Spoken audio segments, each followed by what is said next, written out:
how important it is to find the correct source, find someone that's reliable. I think that's the best part of OncoAlert, that from the beginning we can trust the information. We should be responsible about what we publish in our social media. Physicians, nurses, like all of the healthcare providers. What do you think, Gil, could be an advice so we can take care of that, to try to avoid misinformation? Well, I mean, misinformation is always going to be there. It's a big thing nowadays. There are a lot of things that we can do, and do not be afraid of the power of your virtual white coat, because anybody that is out there that has a social media account, we have that level of not only responsibility, but we have that respectability of having that virtual white coat.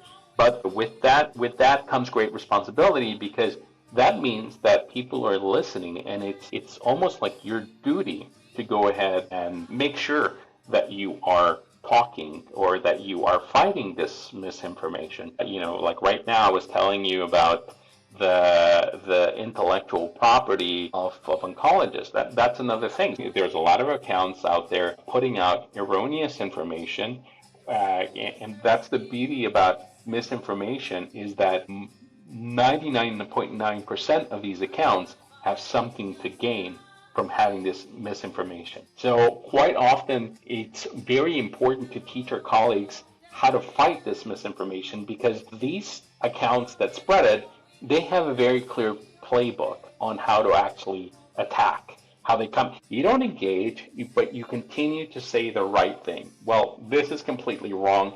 These are the actual stats. These are the actual papers. These are the references. I am a medical doctor. Anybody can say this right here. These are the facts, and the facts will always be the facts. So a personal question to you, because you love your music and you are very creative. Has it ever been difficult to share that with others, thinking, oh, there's this taboo around me being a doctor? Am I less of a doctor if I am this person who is artistic and is actually playing the guitar and enjoys other things? I don't think so. I think I definitely have had, little pushback from some colleagues going, oh, who does this guy think he is, writing music and whatever else. But that's total minority of people. Well, I think myself, I'm a bit shameless. But actually, very recently, I did my first ever proper solo concert where it was just me and a guitar. And I think I've just gotten used to communicating, whether that's communicating about prostate cancer or my feelings through songs. And I think especially creativity, whatever that is, because I found that the more creative I got with songwriting, the better I was in around the table discussing the research or discussing clinical problems. Some people are maybe better being sports people or whatever, but for me, I've really recognized that when I've really upped the creative part of my life, my medical career's got better. I've got better at being a doctor. I would like to also move on to survivorship, because all therapies have been evolving in the last 5-10 years, seeing more survivorship in patients, bringing attention to survivorship issues that are often overlooked, especially sexual health. I think the number one thing is that we get no training. We get no training in oncology. So we spend hours and hours learning how carboplatin works, how immune checkpoint inhibitors work, and maybe, if we were lucky, we get one lecture on sexual health. Maybe. And that's if you make it. So we don't get training. So we're always afraid of something that we don't know.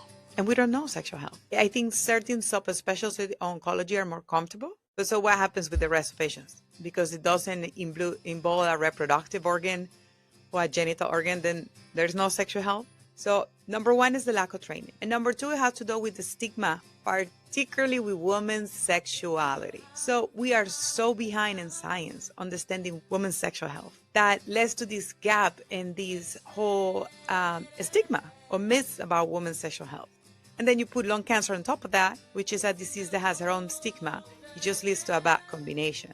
But there is not a lot of research on women's sexual health, very limited. The woman's pleasure has always been downgraded by society, or reproductive capacity has been prioritized. So I think all of that leads to this unmet need. However, having this conversation is already doing a lot. Speaking about motivation, and this is Open Doors podcast, so who is the next person you hope to open a door for? I've taken on the role of deputy head of the department here for cancer genomics, and I'm in charge of the clinical academics.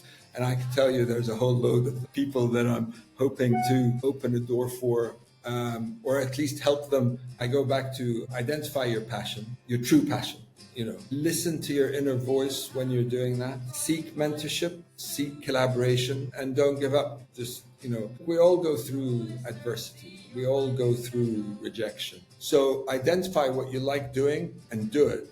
Because regardless of the outcome, you'll enjoy what you're doing. Chair one of the largest medical departments in Greece, and you hold key positions in ESMO, plus all your research. Amanda, how do you balance research, leadership, and patient care? I think that having effective leadership fosters commitment, sparks creativity, and unites individuals who share a common vision. To truly transform your work environment and provide innovation, harnessing the power of leadership is very important. Yes, my schedule is full, but time management poses a significant challenge. Delegating tasks effectively and selecting the right team members, I think, is a key to success. I also learned to say no, to decline opportunities that do not align with my mission.